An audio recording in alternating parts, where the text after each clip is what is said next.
we're going to start things a little different this time around. So picture this. You're knee deep in finger paint. A 3-year-old just launched a cracker into your hair.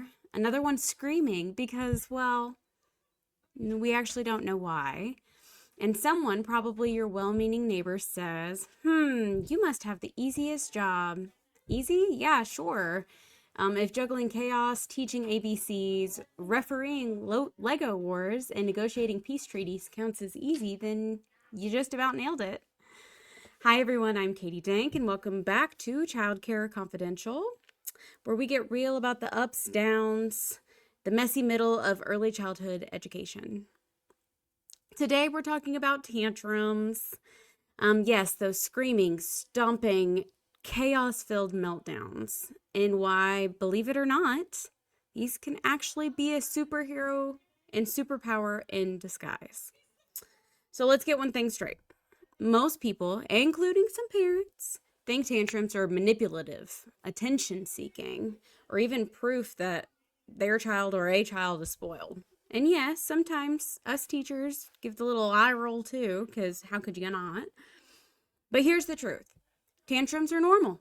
They're healthy, and they're a part of early childhood development. They're children's brains that are actually trying to process overwhelming emotions, communicate whatever their needs that they have that are currently being unmet, and they're figuring out and testing boundaries, which I know we don't love, but it is a helpful piece and process of development. Every tantrum is a chance to teach emotional vocabulary. Even if it's screaming at full volume, we can say, I can see you're frustrated, and it's okay, because we all get frustrated. I mean, who doesn't? And don't worry, if your classroom is anything like mine was, sometimes the tiny humans are basically walking emotion labs. And I know it's exhausting, but it's also real life learning in real time. So let's talk about science for just a minute. So kids, their prefrontal cortex, the part of the brain that helps with self-control, isn't fully online yet. Well, until a long, long time from now. But basically, they're wired to explode. These tiny humans, their brains are wired to explode, both literally and metaphorically. And developmentally, they're learning to trust, how to be independent, how to take initiative. And realistically, I'm pretty sure Erickson would be proud. Modeling calm regulation isn't something that just comes to us easy. I completely understand, and I am also one that experiences the challenge within that. But even in the middle of a meltdown, our tone, our breathing, and responses are teaching the child how to handle their emotions in that exact situation they're currently in. For example, taking a slow breath, counting to 3, or trying to talk through the situation kind of calmly. Like, I see you're upset, so let's take a deep breath together. We can do this together. It doesn't just have to be you. Those are things that are going to benefit not only you as the adult trying to handle the situation and, redirect, but the tiny human would benefit from it too. Meltdowns are not just annoying, they're data points. You should ask yourself this. Is this about hunger? Is this about tiredness? Are you tired? Are you overstimulated? Because, yes, me too. Do you have a need for, you need your space? You need your own independence? Is that what you have going on? You can learn literally so much about a child's needs if you just pause and watch instead of immediately reacting. And yes, sometimes that observation includes dodging flying crackers, like in the beginning of today's episode. So, okay, let's get practical. Here's how tantrums become teaching moments in real time. All right, so first off, we're going to validate their feelings. That's our step 1, okay? Everybody loves to have their feelings validated, including the tiny people. So, I see you're upset. It's okay to feel mad. Even the tiniest humans have to learn that emotions are normal, but they're also manageable. Some adults don't even know that, so it's good that we're practicing now. All right, step 2, we're going to scaffold those choices. Do you want to calm down on the mat with your fidget toy? This particular interaction in what we call step 2 teaches decision making, independence, and problem solving, kind of all in one. So it's vastly important. Then we're going to step 3, which we kind of already discussed, but it's that narrating the behavior. And it sounds weird when you say it like that, because who wants to like narrate in third person what's happening? But the kiddos really, really react well to it. So you're stomping your feet because you want the truck, and I can see that. Did that take anything away from me? No. 2 seconds, maybe. But you're teaching empathy, you're teaching communication, and you're teaching that emotions have words. It's okay. If you're mad, you could tell me you're mad. Doesn't mean we can act on it, but you can certainly tell me when you're mad. And then step 4, that's going to be our reflection period of time. So we're going to discuss what happened. We're going to discuss how they felt in the moment. Maybe what we could try next time. Like, I could so see that you were upset that Jimmy took your truck and you were so mad. And so you decided to take it back. But next time we should try this. That's when the learning like solidifies in their brains. Like, oh my gosh, every cause is going to have a reaction. Everything that I'm doing, there's going to be a consequence. Sometimes your calm down corner becomes a tiny wrestling ring, and that's okay. It's still learning. Tiny humans are unpredictable, but I very much feel as though if we embrace it, we're going to see the most optimal side at the end. Leaders, now this one's for you, okay? Your role in all of this is huge.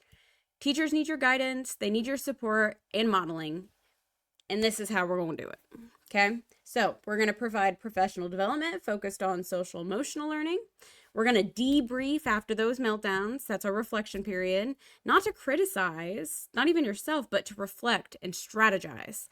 That has been my biggest turning point, I would say, this year, is the difference in looking at things on how to not so much just criticize every wrong move I made, every small thing I didn't feel like I did correctly, but instead strategize how I'm going to make those pivotal moves to not do that again. That's growth, that's learning.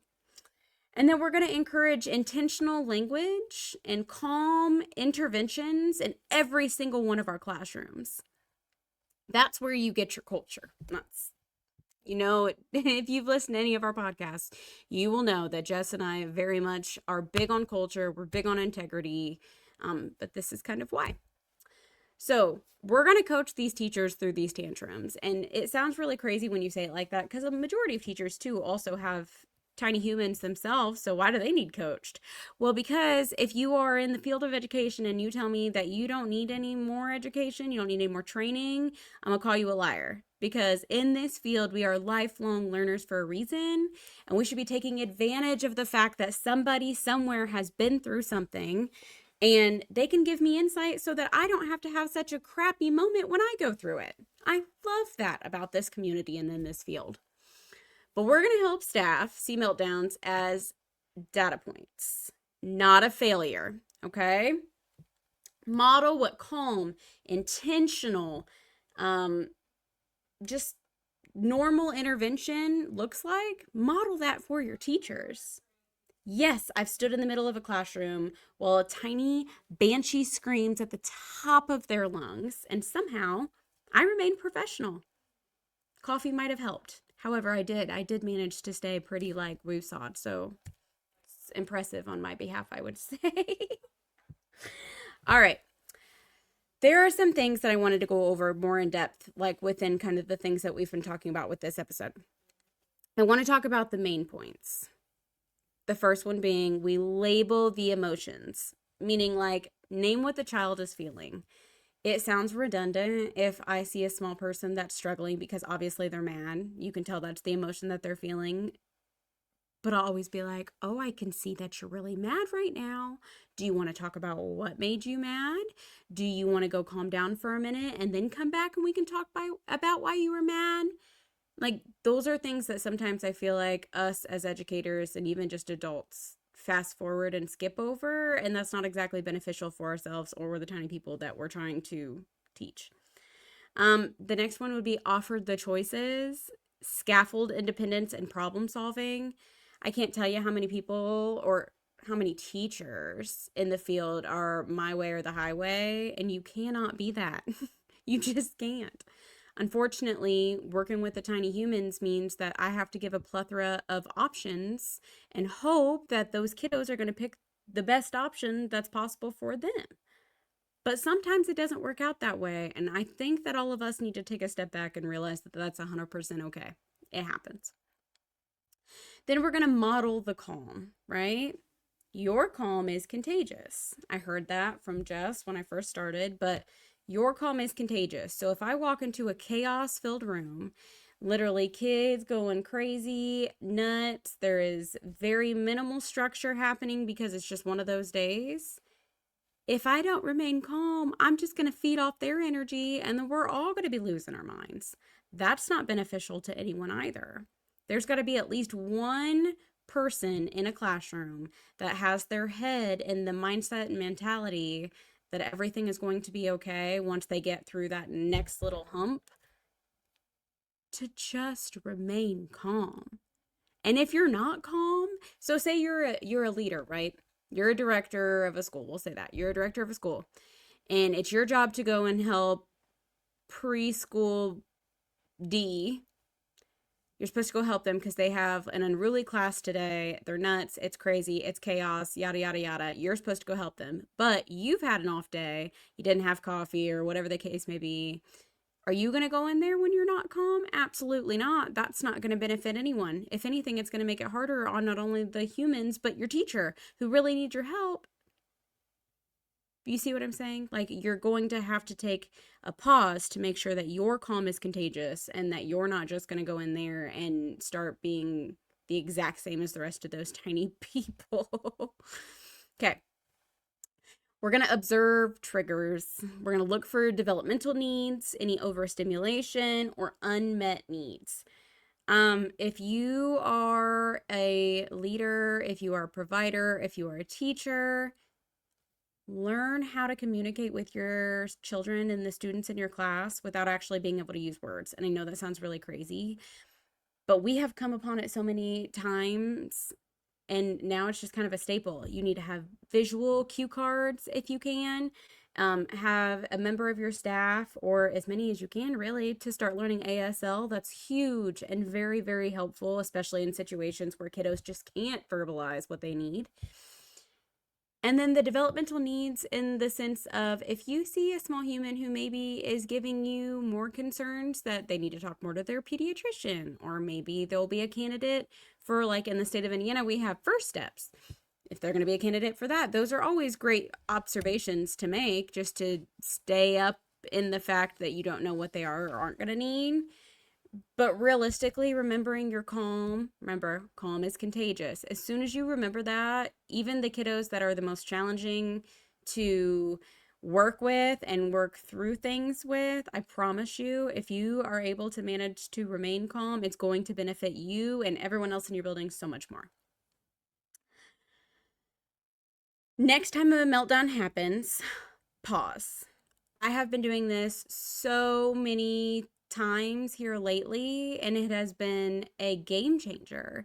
But if you genuinely just take a minute and don't feel like you need to just blurt out whatever answer or reaction that you came up with on the fly, and you take a minute to really process what you want to say, how you want to say it, how you want to be perceived, where you want the situation to go, I promise you it's going to be a night and day difference, and you just have to do it in order to see that. And then instead of frustration, ask, what is this child learning right now? If you separate yourself in the grand scheme of things, the fact that even if this child is really having an off time, you're having a hard time communicating, you're having a hard time understanding, you can't get through to them, whatever the case may be, in that exact moment, they are learning something. It might not be exactly what you had in mind for them to learn, but they are in fact learning. And that, as an educator, should spark your curiosity and make you feel good about yourself, because that is literally our whole goal, is to make sure these tiny people are learning every single day.